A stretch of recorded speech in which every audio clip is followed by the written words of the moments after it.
एक टाइम हम Bible study college में बैठा था, एक पास्टर बोला मैं आज 50,000 का 3 कैसेट लेके आया, ऐसा बोला।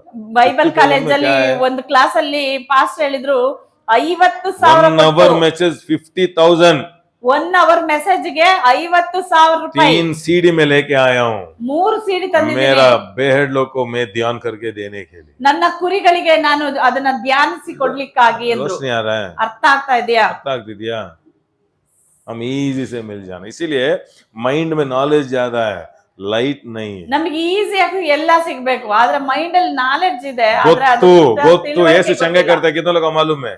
ಯೇಸು ಗುಣಪಡಿಸ್ತಾರೆ, यीशु चंगा, कितना लोग को मालूम यीशु चंगा कर रहा है? ಯೇಸು ಗುಣಪಡಿಸ್ತಾರೆ, कितना लोग लिया वही लाइट है तो लेगा। ಎಷ್ಟು ಜನ ಅದನ್ನ ಸ್ವೀಕರಿಸ್ತೀರಾ, ತಗೊಳ್ತೀರಾ? यीशु मदद करेगा, ಯೇಸು ಸಹಾಯ ಮಾಡ್ತಾರೆ, सबको मालूम है, ಎಲ್ರಿಗೂ ಗೊತ್ತಿದೆ। लाइट व्यक्ति को ही मिलेगा, ಆದ್ರೆ ಆ ಪ್ರಕಟಣೆ ಇರೋರಿಗೆನೇ ಬರೋದು। यीशु मसीह का नाम में इन्वेस्ट करना, टाइम इन्वेस्ट करना, ಅದರಲ್ಲಿ ಸಮಯವನ್ನ ಇನ್ವೆಸ್ಟ್ ಮಾಡಿ, पैसा इन्वेस्ट करना, ಹಣವನ್ನ ಇನ್ವೆಸ್ಟ್ ಮಾಡಿ। इससे मेरे को व्यूज ज्यादा के लिए मैंने हमारा बच्चे लोग ज्यादा सुनना क्योंकि हमको बहुत ऐसा मिला।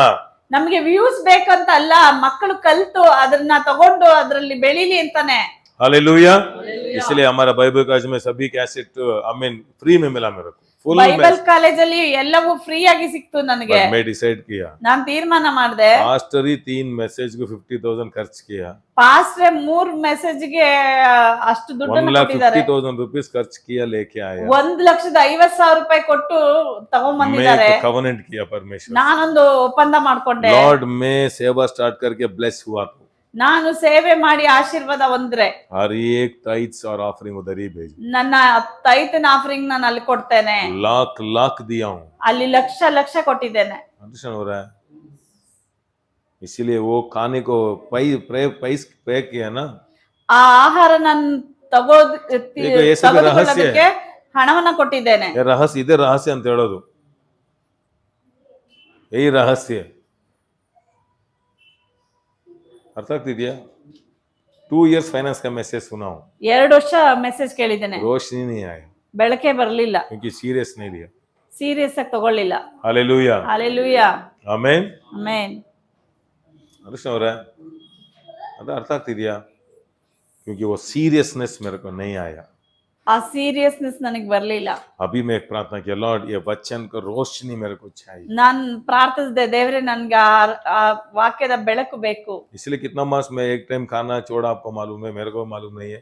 ಎಷ್ಟೋ ತಿಂಗಳು ನಾನು ಊಟ ಬಿಟ್ಟೆ। मैसेज इतना फाइनेंस के बारे में टुकड़ा ही दे रहा हूं आपको, ಫೈನಾನ್ಸ್ ಕುರಿತಾಗಿ ಮೆಸೇಜ್ ನ ಬರ್ದಿಟ್ಟಿದ್ದೀನಿ, ಅದ್ರಲ್ಲಿ ಸ್ವಲ್ಪ ಕೊಡ್ತಾ ಇದ್ದೀನಿ ಅಷ್ಟೇನೆ। इसे क्या लिखा वो मैसेज मैं नहीं देना चाहता हूँ, क्या लाइट मिला वो लाइट आपको दे रहा हूँ। ಏನನ್ನ ಬರ್ದಿದ್ದೀನಿ ಅದನ್ನೆಲ್ಲ ನಿಮ್ಮ ಹತ್ರ ಹೇಳ್ತಾ ಇಲ್ಲ, ಏನ್ ಬೆಳಕು ಸಿಕ್ಕಿದೆ ಅದನ್ನ ಮಾತ್ರ वो ಹೇಳ್ತಾ लाइट ಇದ್ದೀನಿ। आपको मिल गया तो ಆ ಬೆಳಕು ನಿಮಗೆ ये ಸಿಕ್ಕಿದಾದ್ರೆ दुनिया भी अकाल में रहेगा, बट आप अकाल में नहीं ಈ रहेगा, ಲೋಕ ಬರಗಾಲದಲ್ಲಿ ಇದ್ರೆ ನೀವು ಚೆನ್ನಾಗಿರ್ತೀರಿ। क्योंकि वो लाइट है ना, पुल करेगा फाइनेंस, ಆ ಬೆಳಕು ಇದೆಯಲ್ಲ ಅದು ಆ ಫೈನಾನ್ಸ್ अवकाश को रास्ता खोलेगा, ಅವಕಾಶಕ್ಕೆ ಬಾಗಿಲನ್ನು anointing will break the yokes, doors को ओपन करेगा आपके लिए। ಅಭಿಷೇಕವು ನೊಗವನ್ನ ಮುರಿತದೆ, ಬಾಗಿಲುಗಳನ್ನ ತೆರೀತದೆ। यीशु मसीह का नाम में हमको होने दो, ಯೇಸುವಿನ ನಾಮದಲ್ಲಿ ನಮಗೆ आशा ಆಗಲಿ। करो, ಆಸೆ ಪಡ್ರಿ, थोड़ा से स्टार्ट करो, ಸ್ವಲ್ಪನೇ ಆರಂಭ ಮಾಡ್ರಿ।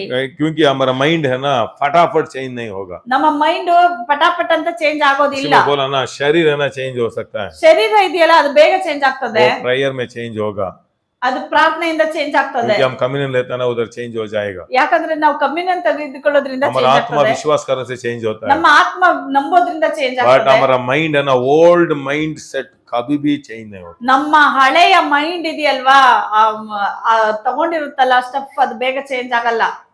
ಹಳೆಯ ಕ್ಯಾರೆಕ್ಟರ್ ಚೇಂಜ್ ಆಗೋದು ಬಹಳ ಕಷ್ಟ, ಯಾಕಂದ್ರೆ ಮೈಂಡ್ ಸಕ್ಕತ್ತ ಫೀಡ್ ಆಗ್ಬಿಟ್ಟಿದೆ, माइंड बहुत फीड हो गया है। उसको हम चेंज करना तो छोटा से हम बढ़ना। ನಾವು ಚೇಂಜ್ ಮಾಡ್ಬೇಕಂದ್ರೆ ಸ್ವಲ್ಪ ಪ್ರತಿ ಸಮಯ ದಿನ ತೆಗೆದುಕೊಳ್ತಾನೆ ಇರ್ಬೇಕು।